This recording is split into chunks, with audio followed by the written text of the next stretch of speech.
Assalamualaikum warahmatullahi wabarakatuh. Kenalin nama saya Rudi Aresnata dengan NPM 24570051111 dan kali ini saya akan menjalankan tugas AI yang ke-8 tentang video pengganti. Jadi, kita kali ini bakal ngebahas tentang unsupervised learning. Kita masuk aja ke materinya. Jadi, unsupervised learning itu adalah metode dalam machine learning yang digunakan untuk memilih data yang nggak punya label atau target yang jelas. Kebalikan dari supervised kemarin, itu kan butuh label, sedangkan coding enggak. Jadi secara umum, unsupervised itu dibagi jadi dua kategori utama, yaitu clustering atau pengelompokan, dan juga dimension reduction atau reduksi dimensi. Kita masuk aja langsung ke bagian clusteringnya. Kita bakal masuk ke bagian K-mean clustering. Jadi K-mean clustering itu adalah algoritma clustering yang paling umum digunakan. Algoritma ini bekerja dengan menentukan K buah centroid atau pusat clustering, kemudian setiap data akan dimasukkan ke cluster dengan centroid terdekat. Proses ini dilakukan secara iteratif dengan cara menentukan jumlah klaster K yang selanjutnya menginisiasikan centroid, menghitung jarak data ke centroid, dan memperbarui posisi centroid. Proses ini diulang hingga mendapatkan yang kemudian. Ternyata ada intuisi, kami seperti mengelompokkan ya. Iya, pikir dulu gitu gitu. Kapan digunakan? Dataset itu memiliki pola klasis cukup jelas. Jadi jumlah klaster itu sudah diketahui atau bisa diperkirakan. Kelebihan itu adalah sederhana juga gampang dipahamin. Dan ada proses learning cepat dan efisien.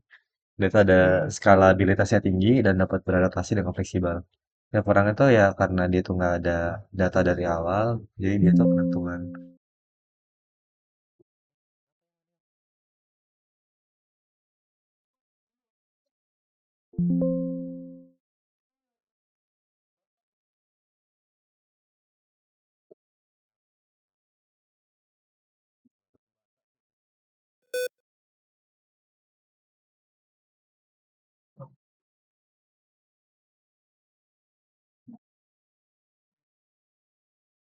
Nah, ada tuh itu tadi.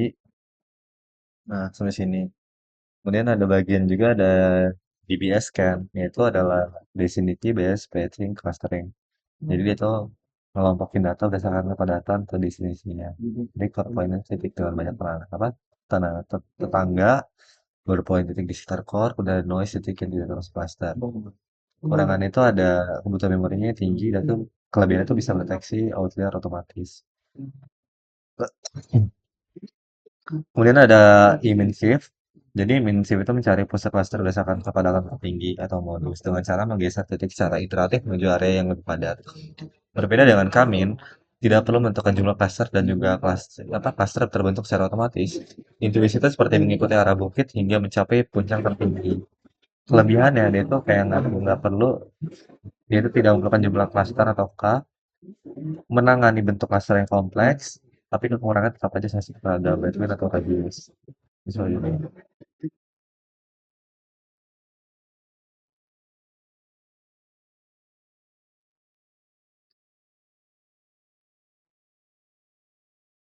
Ya ada ini.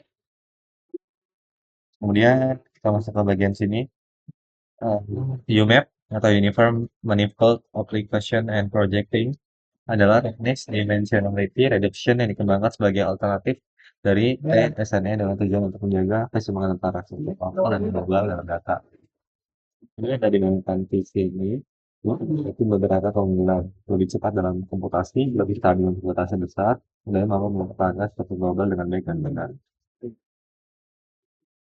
Jadi ini juga bagus digunakan kalau data itu lebih besar, jadi data itu lebih data. Kemudian ada auto encoders atau model network neural network yang digunakan untuk mempelajari representasi data dalam bentuk yang lebih ringkas atau compressed representation. Model ini terdiri dari tiga utama yaitu encoder atau mengubah data berdimensi tinggi menjadi representasi lebih kecil, latex patch, ada decoder. Ini ada cara kerja itu adalah data yang masuk ke bagian encoder, disimpan dalam latent space, direkonstruksi kembali oleh decoder, karena error dihitung menggunakan loss function atau misalkan MSE, neon, square error, dan lain-lain. Kemudian karakteristik utama itu mampu menangani data nonlinear yang kompleks, mampu digunakan untuk reduksi dimensi, denoising dan anomaly detection. Anomaly detection, anomaly detection cuy. Karakteristik utama itu adalah mampu menangani data nonlinear kompleks, digunakan untuk reduksi minimal, reduksi dimensi, denoising dan anomaly detection, membutuhkan dataset yang besar untuk performa optimal. Digunakan itu ketika datanya kompleks, ketika ada suara, gambar atau teks, ini ada feature tracing-nya sebelum clustering atau klasifikasi. Kelebihannya dibanding PCA adalah tidak terbatas pada hubungan linear dan juga lebih fleksibel. Kekurangannya tentu lebih sulit dipresentasikan, kemudian membutuhkan interpretasi lebih besar. Dan mungkin itu aja penjelasan kali ini. Jika mungkin ada salah satu maaf, saya akhiri wassalamualaikum warahmatullahi wabarakatuh. Terima kasih Kak sebelumnya.